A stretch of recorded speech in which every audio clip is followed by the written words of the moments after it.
1서 2장 말씀입니다. 하나님 말씀 보겠습니다. 주님, 자녀들아, 내가 이것을 너희에게 쓰면 너희로 죄를 범하지 않게 하려 함이라. 만일 누가 죄를 범하여도 아버지 앞에서 우리에게 대언자가 있으니 곧 의로우신 예수 그리스도시라. 그는 우리 죄를 위한 화목 제물이니 우리만 위할 뿐 아니요 온 세상의 죄를 위하심이라. 우리와 그의 계명을 지키면 이로써 우리가 그를 아는 줄로 알 것이요 그를 아노라 하고 그의 계명을 지키지 않는 자는 거짓말하는 자요 진리가 그 속에 있지 아니하되 누구든지 그의 말씀을 지키는 자는 하나님의 사랑이 참으로 그 속에서 온전하게 되었나니 이로써 우리가 그의 안에 있는 줄을 아노라.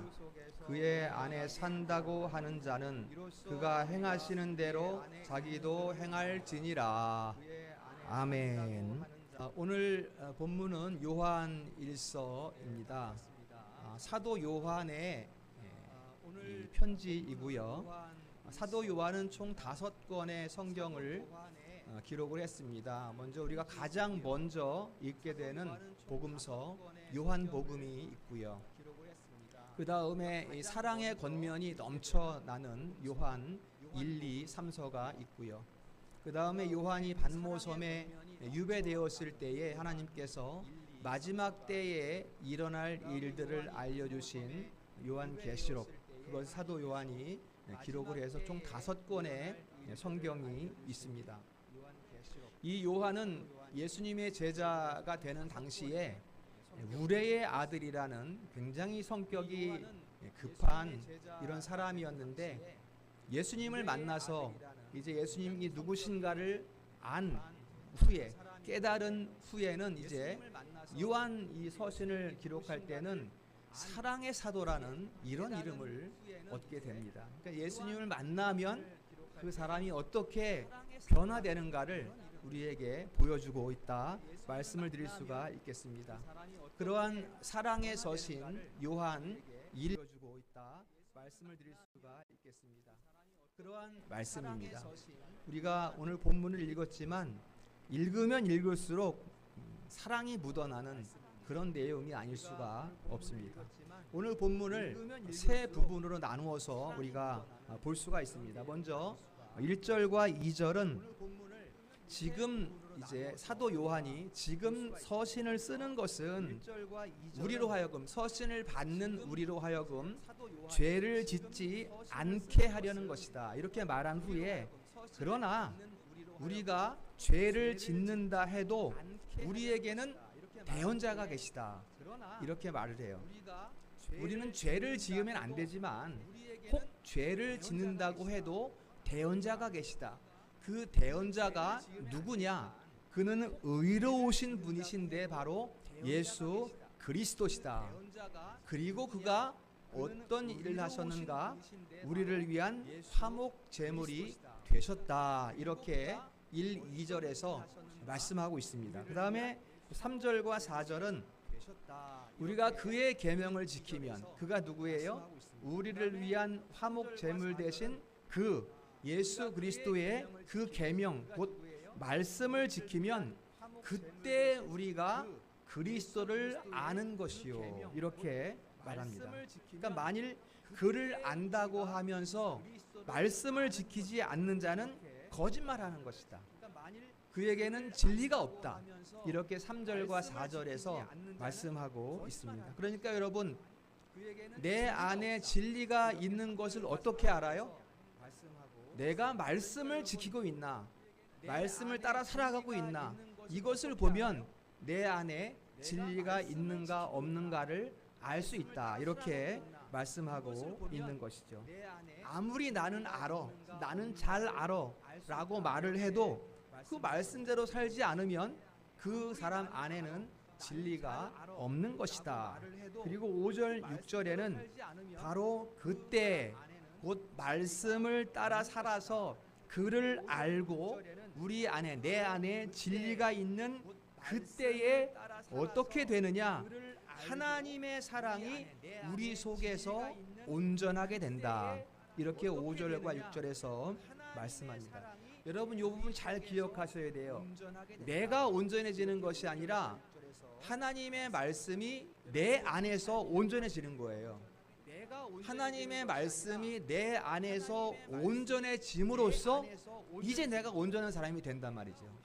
그러니까는 내가 어떻게 변화되고 능력이 생겨서 무엇을 하는 것이 아니라 하나님의 말씀이 내 안에 있음으로써 내가 어떠어떠하게 살아갈 수 있게 된다라는 것을 말씀해 주고 있는 것입니다. 자, 이제 좀 더 세부적인 말씀을 살펴보도록 하겠습니다. 대언자가 계시다 이렇게 1절에서 이야기를 했어요.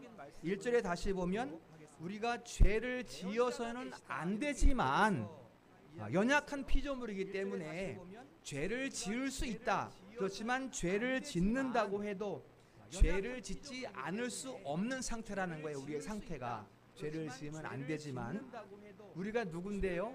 거듭난 자들이잖아요. 우리 그렇죠?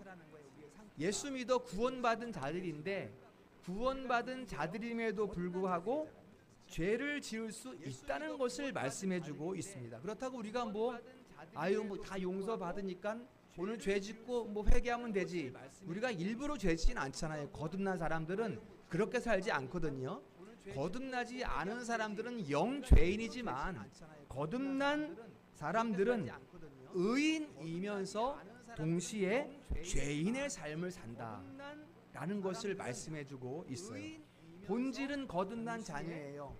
본질은 구원받은 하나님의 자녀이지만 이 땅에서는 연약한 삶을 살아간다. 이 말씀이에요. 그렇기 때문에 우리가 연약하기 때문에 대언자가 필요한 거죠. 그가 누구냐? 대언자라는 것은 요한복음에 나오는 보혜사라는 단어하고 똑같은 단어예요. 그러니까 우리 가운데 대언자가 있다라고 번역된 것이 우리 가운데 보혜사가 있다 이렇게 번역해도 틀리지가 않습니다. 그래서 그 보혜사, 대언자라는 단어의 의미는 중보하는 자, 변호자 또는 속삭이는 자 이런 뜻이 그 단어에 담겨 있습니다. 그러니까 우리 가운데 그 속삭이는 자, 중보하는 자가 우리 가운데 계시다 이렇게 말하고 있는 거거든요. 그러니까 여러분 우리가 하나님과 죄로 인해서 하나님과는 단절되었는데 그 대언자 보혜사로 말미암아 그 하나님과 우리가 계속적으로 교제할 수 있다. 또 교통할 수 있다. 그 교통하고 교제할 수 있도록 온전케 하신 그분으로 말미암아 우리가 끊임없이 하나님을 알고 그분의 말씀을 듣고 이렇게 된다는 것을 이야기하고 있는 것입니다. 자, 골로새서 1장 한번 보겠습니다. 오늘 PPT 한번 준비했는데요. 골로새서 1장 21절 22절 말씀 한번 읽습니다. 같이 시작. 전에 악한 행실로 멀리 떠나 마음으로 원수가 되었던 너희를 이제는 그의 육체의 죽음으로 말미암아 화목하게 하사 너희를 흠없게 책망할 것이 없는 자로 그 앞에 세우고자 하셨으니 아멘. 지금 이걸 이야기하고 있는 거예요. 전에 다시 한번 올려주세요. 전에 앞에 21절 보면 전에 악한 행실로 멀리 떠나 하나님을 멀리 떠나 마음으로 원수가 되었던 우리들이에요. 이게 본래 우리의 모습이었어요. 그런데 그 육체의 죽음, 누구의 육체의 죽음이에요? 이 땅에 오신 예수 그리스도. 그 육체의 죽음으로 말미암아 화목하게 되었다. 누구하고? 하나님하고 화목하게 되었다. 왜 화목하게 하셨냐? 너희를 거룩하게 하고 흠이 없게 하고 책망할 것이 없게 해서 그 하나님 앞에 세우고자 하신 것이다. 이렇게 지금 말씀하고 있는 거예요. 바로 그 화목하게 하신 분이 바로 아까 말씀드린 대언자 곧 예수 그리스도가 되는 것입니다. 그래서 우리가 끊임없이 그분으로 말미암아 하나님과 화목하게 되었다라는 것입니다. 여러분 우리가 말할 때 우리가 날마다 새롭게 된다 이렇게 말하잖아요. 또 새롭게 되고 또 새롭게 되고 그 새롭게 된다는 말이 이 의미인 거예요. 그리스도로 말미암아 하나님과 화목하게 되기 때문에 우리는 날마다 새롭게 된다라고 말씀을 드릴 수가 있습니다. 누구로 말미암아? 그리스도로 말미암아. 그가 누구야? 보혜사, 오늘 말씀에는 대언자 이렇게 말씀하고 있습니다. 항상 그러니까 우리의 삶의 모든 부분에는 그분이 계신 거예요. 가운데 항상. 집에서도 이렇게 뭐 아빠하고 엄마하고 싸우면 그 싸움을 누가 중재해 줘야 되잖아요. 누가 해줘요 그것을? 엄마가 해줘야지. 그냥 놔둔 그 싸움을 누가 중재해 줘야 되잖아요. 그냥 내버려두면 그냥 맨날 단절된 상태로 말도 안 하고 살아갈 테니까 엄마가 중재를 해서 아빠한테 가서 이러지 마세요. 아들한테 가서 아빠한테 그러면 안 된다. 자꾸 왔다 갔다 하면서 중재를 하니까 이제 아빠하고 아들이 이제 화목하게 되는 거잖아요. 누가 더 바빠요? 엄마가 더 바빠요. 마찬가지입니다. 그래서 우리에게 대언자, 중보자 예수 그리스도가 계시다라고 말씀하고 있습니다. 그러니까 여러분 우리가 죄를 지으면 안 되지만 우린 죄를 지으면 안 되는 죄를 지으면 안 되는 그런 존재입니다. 그러나 죄를 지었다고 해도 절망이 아니에요. 대언자가 계시기 때문에 우리 안에 그 대언자가 어떻게 계시는가? 바로 성령의 임재로 계시기 때문에 그 성령을 받았기 때문에 혹 우리가 부지불식간에 죄를 짓는다고 해도 절망이 아니라고요. 주저앉아 있지 말라는 거예요. 다시 일어나라는 거예요. 그분의 이름으로 아버지 하나님께 나아갈 수 있기 때문에 죄를 용서받기를 빌고 기도함으로써 당당하게 일어서라. 예수 그리스도로 말미암아 휘장이 위에서 아래로 갈라져서 하나님이 가르쳤어요. 제사장들이 가른 것이 아니라 담대히 그 성소 앞으로 나아가라. 성경은 이것을 우리에게 말씀해주고 있습니다. 로마서 5장 11절 한번 우리가 같이 읽어보도록 하겠습니다. 로마서 5장 11절. 자, 로마서 5장 11절 시작. 이제 우리로 화목하게 하신 우리 주 예수 그리스도로 말미암아 하나님 안에서 또한 즐거워하느니라. 아멘. 우리의 이러한 연약한 상태 가운데에서도 그리스도로 말미암아 하나님 앞에서 즐거워하라. 즐겁게 예배하라. 이렇게 말씀하고 있습니다. 두 번째로 이제 그 대언자가 무엇을 하셨어요? 뒤에 보니까 화목제물이 되셨어요. 2절에 보니까 그 대언자가 화목제물이 되셨다. 이 화목제물이라는 것이 이 구약의 레위기에 나오는 그 화목제물을 말하는 거예요. 신약의 화목제물 따로 있고 구약의 화목제물 따로 있는 것이 아니라 이 66권 성경은 그리스도라는 그 이름 가운데 쫙 관통하고 있어요. 그 화목제물 되신 분이 그리스도다라는 걸 지금 이야기하고 있습니다. 자, 구약 제사를 형식에 따른 제사, 목적에 따른 제사로 나누어서 우리가 생각해 볼 수가 있습니다. 형식에 따른 제사는 번제, 번제는 싹 다 불태우는 거예요. 싹 다 불태우는 거예요. 그리고 소제, 곡식을 아주 가루를 만들어서 드리는 그런 제사. 그리고 그 위에 기름을 붓는 제사가 전제이고, 그 다음에 화제도 불태워 드리는 건데, 번제는 싹 다 불태우는 것이지만 이 화제는 기름을 갖다 불태우는 그런 경우가 있어요. 제사의 그 형식에 따라서 화제, 그 다음에 거제, 높이 들어 올리는 이런 거제, 제사장이 손을 들어서 이렇게 제물을 들어 올립니다. 그 다음에 요제는 이렇게 들어서 막 떠는 거.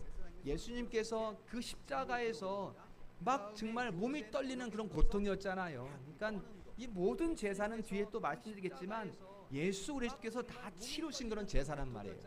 그게 이제 형식에 따른 제사이고, 그 다음에 목적에 따른 제사는 속죄제, 죄를 지었을 때 죄를 용서받기 위해서 드리는 죄. 그 다음에 속건제, 뭐 거짓말을 했거나 남의 물건을 훔쳤거나 이 마음에 험이 있을 때 제사 드리는 속건제. 그 다음에 감사할 제목이 있을 때 드리는 감사제. 그 다음에 마지막으로 이제 화목제가 있어요.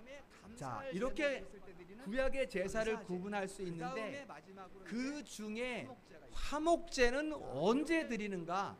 다른 제사를 다 드린 후에 마지막에 드리는 제사가 화목제예요.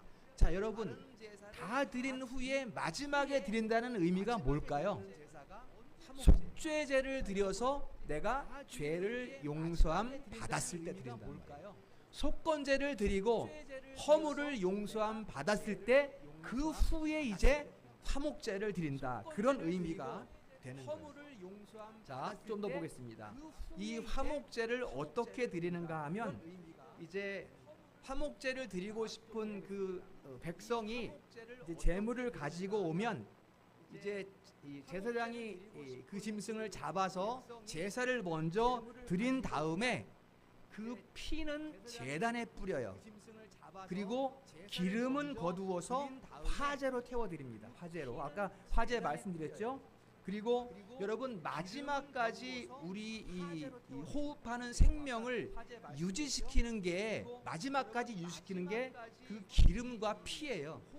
그래서 기름이 다 타고 이 피가 멈추면 죽는 거잖아요, 우리가. 그렇죠? 그래서 이 제사를 드리는 데에도 이 피와 기름이 중요합니다. 그래서 피는 제단에 뿌리고 기름은 불태워서 화제로 드리고, 그럼 마지막에 이제 뭐가 남아요? 고기가 남겠죠. 고기가. 그렇죠? 이 고기를 어떻게 하는가 하면 그 화목제를 드리는 이 과정을 말씀드리는 거예요. 피는 제단에 뿌리고 그 다음에 기름은 거두어서 불태운 후에 화제로 올려드린 후에 그 다음에 남은 고기를 어떻게 하느냐? 이 가슴살과 오른쪽 다리를 제사장께 먼저 드립니다. 제사장은 이 제사 드리는 게 이제 일이잖아요. 다른 일을 하지 않기 때문에 이 제물을 가지고 와서 그 일부 아주 좋은 것을 제사장에게 드려서 그것을 먹게 하고, 그 나머지는 제사를 드린 사람이 가지고 옵니다. 여러분 잘 보세요. 먼저 제사장이 고기를 먹습니다. 그 다음에 고기를 가지고 와서 이웃과 그 고기를 나누어 함께 먹습니다. 더불어 먹고 마시는 게 여기서 나오는 거예요. 제사장이 먹고 그 다음에 제사자가 먹고 그 다음에 이웃과 함께 더불어 먹고 마신다는 것입니다. 여기서 우리가 잘 생각해 뭔가 하면 이 화목제의 의미가 무엇인가라는 거예요. 곧 하나님께서 자기 백성과 더불어 먹고 마신다는 의미가 이 화목제에 있다는 것이에요. 여러분이 더불어 먹고 마시는 것을 누가 보여주셨어요? 예수님께서 이 땅에 오셔서 그것이 무엇인가를 보여주셨어요. 세리와 창기들, 이 세상에서 정말 버림받은 오갈 데 없는 그 천한 그 백성들과 함께 더불어 먹고 마셨단 말이에요. 예수님께서. 그랬더니 유대인들이 뭐라 그래요?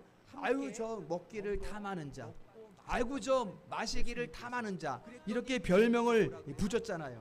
그렇죠? 여러분, 그러나 이 더불어 먹고 마시는 것이 유대인들에게는 비난거리일지 모르겠지만 화목제의 핵심이 여기 있단 말이에요. 더불어 먹고 마시는 데 있단 말이에요. 자, 예수님께서 부활 승천하신 후에 오순절 성령 강림이 일어나니까 이제 초대 교회, 예루살렘 교회에 이상한 일이 생깁니다. 뭔가 하면 사람들이 모이기에 힘써요. 모여서 있는 것 없는 것, 가난한 자는 도와주고 부한 자는 내어놓고 서로 유무상통해요. 또 떡을 떼며 먹고 마시기를 힘써요. 이게 무슨 일일까요, 여러분? 도대체 예수님께서 이 땅에 오셔서 보여주신, 예수님은 하나님이신데 제2위 성자 하나님이신데, 이따 오후 시간에 또 보겠지만 그 하나님께서 육체를 취하시고 이 땅에 오셔서 보여주신 그 일이, 예수님이 부활 승천하신 후에 성령이 임하시니까 이제 그 일이 교회 가운데 일어나고 있어요. 이게 무엇인가 하면 그 예수 그리스도께서 화목 제물 되신 열매가 교회 가운데 피어나고 있는 것이란 말이에요. 이게 지금 우리의 모습이란 말이에요, 여러분. 앞에 말씀드렸죠. 화목제는 맨 마지막에 드리는 거라. 그러니까 뭐예요? 예수님께서 우리의 원죄를 대속하는 그 속죄의 제물이 되셨을 뿐만 아니라 우리가 이 땅에서 살아가면서 부지불식과 짓게 되는 그 죄들, 자범죄들에 대한 모든 문제들까지 번제로, 소제로, 화제로, 거제로, 요제로, 속죄제로, 속건제로 다 드린 후에 화목제물이 되신 결과 이제 이 땅 위에 교회가 일어나면서 그 교회 가운데 하나의 공동체를 이루고 더불어 먹고 마시는 그 일들이 풍성하게 나타난다는 것을 말씀하고 있는, 그게 여러분 우리 교회의 모습이라는 것입니다. 마지막에 하나님께서, 예수님께서 하나님과 우리 사이의 그 문제를 다 해결하신 그 결과가 지금 교회 가운데에 나타나고 있다라는 것입니다. 따라서 여러분, 우리를 위한 화목 제물이 되셨다라는 의미는 영원한 화목 제물이에요.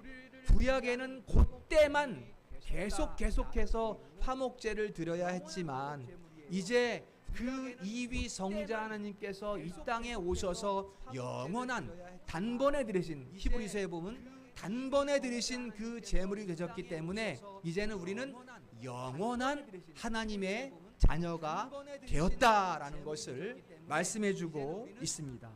자, 그러면 이제 우리가 예수 그리스도 안에서 하나님과 영원히 화목하게 되었는데 지금도 계속해서 그리스도 안에서 우리가 하나님과 교제하고 교통하고 있는데 그걸 어떻게 하라? 우리가 말씀은 그렇게 하고 있는데 우리가 어떻게 하라 그것을? 때로는 눈으로 좀 보여주시면 좋을 텐데 그래서 안 보여주셔서 때로는 슬퍼요. 마음이 아프기도 해요.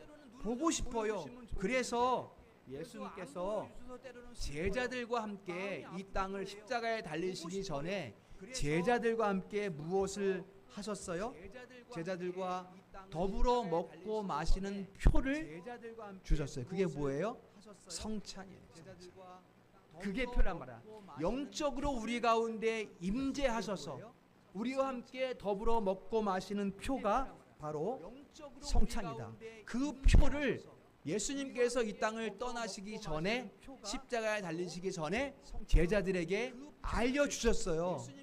그것을 이제 성령 강림 후에 제자들이, 이제 사도들이 교회 가운데 행하고 또 그러한 표를 온 교회가 함께 나누고 더불어 먹고 마시는 일이 교회 가운데 풍성하게 되었다라는 것입니다.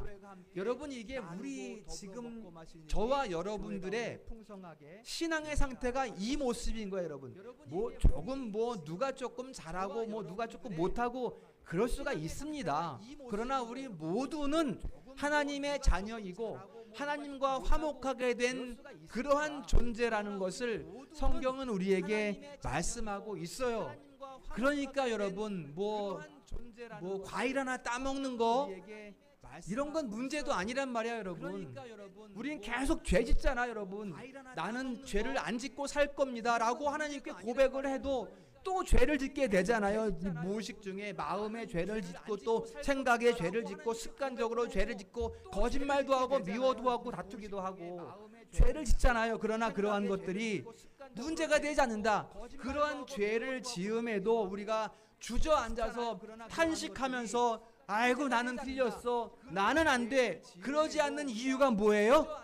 다시 일어나서 예배하고 찬송할 수 있는 그 이유가 뭐예요? 우리 가운데 대언자가 계시기 때문에, 중보자가 계시기 때문에, 예수 그리스도가 계시기 때문에 우리는 떨치고 일어서서 또 기쁘게 예배드리는, 하나님께 예배드리는 예배자가 된다라는 것을 오늘 말씀해주고 있습니다. 여러분, 어떻게 보면 우리는 한 주간 세상을 살아가면서 내가 얼만큼 하나님과 멀어져 있는지도 모를 수 있습니다. 그러나 대언자는, 우리 안에 계신 그 보혜사 성령은 그것을 다 아시고 내 속을 다 아시고 우리가 더 이상 하나님에게서 멀어지지 않도록 책망하시고 찔림을 주시고 깨닫게 하시려고 말해요. 책망하신단 말이에요. 빨리 돌아오라고. 그 일을 지금 우리 가운데에서 계속 행하고 계시다. 이게 이제 구원받은 하나님의 자녀들의 모습이 되는 것입니다. 그러니까 여러분, 연약함으로 좌절하지 마시고, 넘어졌다고 낙심하지 마시고, 하나님 앞에 담대히 나아가시기를 주님의 이름으로 축원합니다. 여러분, 이 은혜가 없으면 담대히 우리 안에 함께 계셔서 우리와 함께 동행해 주시는 이 은혜가 없으면 우리가 다음 한 주간 어떻게 지탱할 수 있겠습니까? 저는 못할 것 같아요. 저는 이 은혜 안에 있어야, 은혜 가운데 있어야 내가 한 주간을 지탱할 수가 있습니다. 여러분, 이 은혜가 없으면 우리가 다음 한 주간 무슨 기쁨으로 살겠습니까? 무슨 낙이 있겠어요? 그리스도인들이 은혜 가운데 있어야 항상 즐겁고 기쁜 것이지, 세상의 어떤 것으로도 이 기쁨을 대신할 수 없습니다. 세상 사람들은 뭐 좀 기쁘고자 여기서 찾고 저기서 찾고 더 말초신경을 자극하는 이런 기쁨을 찾고자 하지만, 그들이 사실은 몰라서 그러는데 참 기쁨은 여기에 있다는 거예요. 우리 성도들이 이 기쁨을 누릴 수 있기를 축원합니다. 그럼으로써 우리 성도들, 또 우리 자녀들, 우리 청년들이 가장 사랑스러운 모습이 된다. 그 사랑스러운 모습이 어떤 거예요? 5절에 보면 우리가 그의 안에 있는 줄을 아노라. 이게 가장 사랑스러운 모습인 거예요, 여러분. 그가 누구인가? 우리의 대언자가 누구인가? 아, 예수 그리스도, 나의 구원자. 그분은 삼위 하나님이시고 영원한 분이시고 무한한 분이시고 변개치 않으시는 분이고, 아, 그분이 내 안에 계시구나, 성령으로서. 이게 이제 우리의 가장 사랑스러운 모습이 되는 거예요. 이 알물 지향하는 우리 성도들 될 수 있기를 주님의 이름으로 축원합니다. 그것을 사도 요한이 오늘 우리에게 말씀해주고 있습니다. 그래서 하나님이 우리를 사랑하신 결과 독생자를 화목제물로 보내주심으로써 오늘 우리가 이러한 기쁨을 누리는 성도의 모습이 되었다라는 것을 말씀해주고 있습니다. 그 은혜로 사도 요한이 있는 거고, 그 은혜로 사도 바울이 있는 거고, 그 은혜로 베드로 사도가 있는 거고, 여러 사도가 있는 것이고, 그 은혜로 저와 여러분이 있음을 우리가 믿으시기를 주님의 이름으로 축원합니다. 따라서 우리 모두는 은혜의 나무에 맺힌 열매다, 이렇게 제가 표현을 해봅니다. 그래서 우리가 아까 이제 예배 전에 찬양했잖아요. 하나의 열매를 맺혀가는 성도의 모습. 그리고 이제 우리가 은혜의 나무 가운데 맺혀진 열매이기 때문에 이제 우리는 또 하나의 열매를 맺어야 합니다. 어떻게 해요? 복음을 전함으로써. 복음을 어떻게 전하는 거예요? 그 그리스도 예수가 우리를 위한 영원한 화목제물이 되었다. 이게 복음이에요. 그래서 그분은 나의 그리스도시다. 우리의 그리스도시다. 이 복음을 전함으로써 이게 또 하나의 열매를 맺게 된다라는 것을 말씀을 드립니다. 복음 전하는 우리를 하나님이 기뻐하시는 것이고요. 그것을 하나님께서 영광 받으시는 것이고요. 그렇기 때문에 그것이 우리의 인생의 목적이 되어야 하겠습니다. 우리 성도들이 오직 그리스도 안에서 오직 은혜로 말미암아 신령한 열매를 풍성히 맺는 그러한 은혜를 누릴 수 있기를 주님의 이름으로 축원합니다. 아직 안 끝났습니다. 자, 이제 성도들에게 두 가지를 말씀드리겠습니다. 첫 번째, 끝난 줄 알았죠? 아닙니다. 남았습니다. 첫 번째 뭔가 하면 오늘 5절 말씀에 여러분 그 안다라는 것에 여러분 주목하십시오. 아는 것이 무엇인가? 여러분 성경에서 안다라는 말은 부부간에 아는 것을 말해요. 얼마나 긴밀한 관계인가를 말씀하는 거예요. 우리가 그를 안다, 그리스도를 안다라는 것은 부부가 서로 간에 아는 것을 말하는 것입니다. 나는 당신의 남편이고 당신은 나의 아내이고 맨날 서류만 들고 다닌다고 부부가 아니잖아요. 실제로 부부여야지 서류가 부부가 될 수는 없는 거잖아요. 부부는 어떻게 해요? 서로 위하고 서로 염려해주고 또 서로 양보하고 서로 섬겨주고 세세한 걸 알기 때문에 섬겨주고 안아주고 위로하는 거예요. 그게 부부잖아요, 여러분. 그렇지 않습니까? 하다못해 잔소리라도 하잖아, 부부는.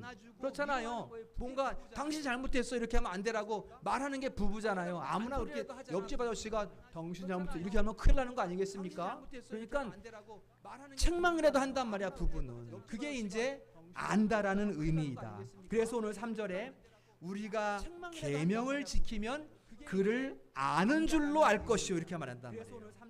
우리 성도님들이 저와 함께 하나님을 알고 또 하나님이 보내신 예수 그리스도를 알고 깊이 알아가는 그러한 은혜를 누릴 수 있기를 소망합니다. 두 번째, 이렇게 말씀드리겠습니다. 말씀을 기도로 심으십시오. 소망합니다. 말씀을 기도로 심어야 돼요. 오늘 들은 말씀을 가지고 우리가 기도할 수 있어야 돼요. 그 말씀이 내 삶에 적용되도록, 내 삶에 역사하도록 말씀을 가지고 기도할 수 있어야 됩니다.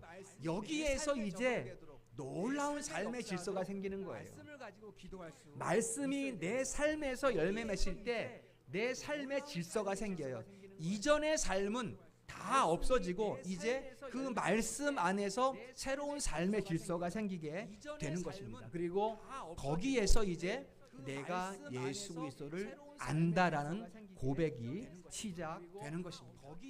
여러분, 처음에 내 마음의 말씀이 부딪힐 때는 아플 수 있어요. 여러분. 아프다고 아우 싫어라고 하면서 떠나가면 안 돼. 그 아픔을 누가 주시는 거예요? 말씀을 통해 하나님 우리에게 주시는 거야. 더 장성하게 하기 위해서. 여러분, 한 가지 좀 제가 예화를 잘 들지는 않는데 한 가지 말씀을 드리겠습니다. 제가 가끔은 아니죠. 종종 이제 천안에 있는 딸의 집에 있다가 갔다가 돌아오는 일에 고속도로를 통해 오잖아요. 금강 휴게소에서 제가 가끔 쉽니다. 근데 그 금강 휴게소 보면 이쪽에 강이 흘러요. 그래서 이렇게 바라보고 쉴 수 있게 조성원에 왔습니다. 그런데 그쪽 강물을 이렇게 바라보고 있는데 이렇게 얇은 줄이 보여요. 이게 무슨 줄이지? 라고 보니까 이 밑에 보니까 연 날리는 사람이 있어요. 연줄이야, 연줄. 근데 연은 안 보여. 어디 있지? 이렇게 보니까 안 보여. 그래서 그 아저씨를 보니까 이렇게 손짓을 해요. 저 위에 까마득하게 연이 날고 있는데 막 이렇게 나는 것이 아니라 고요해. 고요하게 아주 멈춰 있는 것처럼 잠잠한, 그때 그러니까 야, 참 평안하다 연이, 이렇게 생각을 했거든요. 제가 그때 느낀 게 그거예요. 아, 저 연은 처음에 그 연이 거기까지 올라갈 때 어떻게 했을까요? 막 잡아 당기고 달리고 하지 않았겠어요? 툭툭툭 치고 이렇게 연이 올라가잖아요. 그래서 저 연이 바람의 역경을 안고 저렇게 높이 올라가서 평안하구나 라는 생각을 했단 말이에요. 우리 믿음이 그런 거예요, 여러분. 믿음이. 우리가 믿음은 말씀을 믿음이잖아요. 그래서 믿음이 있는 자는 말씀이 처음 들어올 때, 말씀을 받을 때 툭툭 치는 이런 아픔이 있단 말이야. 이 소용돌이가 일어난단 말이야. 처음에는 소용돌이 바람이 일어난단 말이에요. 가슴을 찌르는 아픔이 있단 말이에요. 이런 아픔이 없으면 그 안에는 진리가 없는 거예요. 믿음이 없는 거란 말이에요. 그 말씀이 나를 탕탕탕 치고 막 딱 당겨서 올라가게 하려고 막 할 때 어느 정도의 공간을 벗어나면 그때부터는 높은 곳에서 유유히 흐르는 그러한 평안을 누릴 수 있게 된다는 것입니다. 그런 예를 드리는 거예요. 여러분, 물고기에게는 그 거친 물살이 장애물일 수가 있어요. 그렇잖아요, 그렇죠? 막 이렇게 쓸러 내려오는 물이 물고기를 힘들게 할 수 있잖아요. 그런데 물고기는 그 물살을 치고 거슬러 올라가잖아요. 그 물이 없으면 물고기는 살 수가 없잖아요. 이렇게 되는 것입니다. 세상에 있는 모든 것은 우리 성도들에게 그 물살과 같아요. 지금 연이 날아오르기 힘들게 하는 그 바람과 같은 거예요. 세상에 있는 모든 것이 우리 성도들에게 이렇게 부딪힘이 있다라는 것입니다. 그때 우리가 하나님을 알고 예수님을 알게 된단 말이에요. 깊이. 그래서 더 깊이 알고 더 깊이 알게 됨으로써 이제 그 높은 곳에서 유유히 평안을 누리는 그것이 이제 우리 성도들의 모습이 된다라는 것입니다. 그래서 이제 우리가 알자, 더욱 힘써 알자. 호세아서에 말씀하잖아요. 너희가 하나님을 아는 것이 없어서 망하는도다. 그래서 우리가 아는 것에 힘써야 된다는 것을 말씀을 드리겠습니다. 그래서 그 말씀이 나를 내 마음에 칠 때 내 가슴을 치면서 회개하고 또 내 삶의 곤고함을 내어놓고 주여 고쳐주시옵소서 부르짖어 기도하고 애통하며 기도할 때 이제 우리 성도들은 저 높은 곳에서 유유히 흐르는 그러한 평안의 은혜를 누릴 수 있게 되는 것입니다. 이 누름이 진정 우리 성도들의 것이 되기를 우리 예수님의 이름으로 축원합니다. 요한일서 4장 9절부터 11절 읽고 마치겠습니다. 한번 올려주실까요? 요한일서 9장 시작. 하나님의 사랑이 우리에게 이렇게 나타난 바 되었으니 하나님이 자기의 독생자를 세상에 보내심은 그로 말미암아 우리를 살리려 하심이라. 아멘. 자, 10절 또 시작. 사랑은 여기 있으니 우리가 하나님을 사랑한 것이 아니요 하나님이 우리를 사랑하사 우리 죄를 속하기 위하여 화목제물로 그 아들을 보내셨음이니라. 아멘. 마지막 11절 두 번 읽겠습니다. 시작. 사랑하는 자들아 하나님이 이같이 우리를 사랑하셨은즉 우리도 서로 사랑하는 것이 마땅하도다. 다시 한번 시작. 사랑하는 자들아 하나님이 이같이 우리를 사랑하셨은즉 우리도 서로 사랑하는 것이 마땅하도다. 아멘.